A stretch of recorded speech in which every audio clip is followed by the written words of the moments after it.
সাবিয়াচালা, কাকরাজান এবং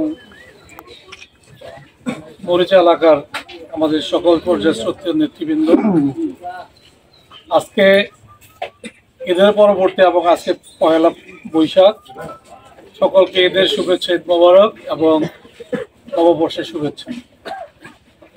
আমাদের মাঝে বক্তব্য রেখেছেন আমার বড় ভাই, আপনাদের আপনজন, আপনাদের নয়নের মণি, যাকে 10,000 ভোট ব্যবধানে আপনারা নির্বাচিত করেছেন, জনাব দুলাল হোসেন চেয়ারম্যান সাহেব, এবং আমার লাকবাড় ইউনিয়ন পরিষদের বিপুল ভোটে প্রায় 7,500 ভোটের ব্যবধানে নির্বাচিত চেয়ারম্যান ইঞ্জিনিয়ার আব্দুল কাইয়ুম বিপ্লব উপস্থিত রয়েছেন। ভালো আছেন? 5 বছর আর আগের 2 বছর, 7 বছর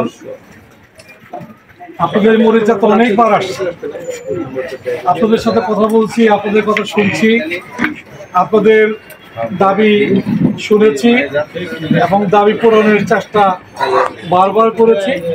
সর্বশেষ যে আপনাদের এলাকার মানুষের প্রাণের দাবি ছিল মরিচা গ্রামের মাঝখান দিয়ে সাবিয়াচালা পর্যন্ত রাস্তাটা করে দেওয়ার জন্য, সেই রাস্তাটা মাননীয় প্রধানমন্ত্রীর পক্ষ থেকে আমি আপনাদেরকে করে দিয়েছি। রাস্তাটা শেষ হয়েছে।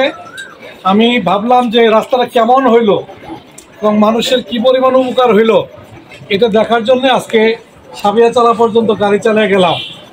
এই রাস্তা হওয়ার আগে এখান থেকে গাড়ি চালিয়ে যাওয়া এটা তো স্বপ্নের মতো ছিল, খালি পায়েও যাওয়া যায় না, এরকম একটা অবস্থা ছিল। এর আগে আমি উপজেলা পরিষদের চেয়ারম্যান ছিলাম, 2টা শেড দিয়েছিলাম। এবারও দেখছি যে মরিচা বাজারে আরও কিছু শেডের দরকার, আরও 3টা শেডের ব্যবস্থা করে দিয়েছি। ওই যে পশ্চিম পাশে রাস্তা কাঁচা ছিল, কাদা হইতো, সেখানে আমাদের চালা সরাই, তারপর আমাদের কি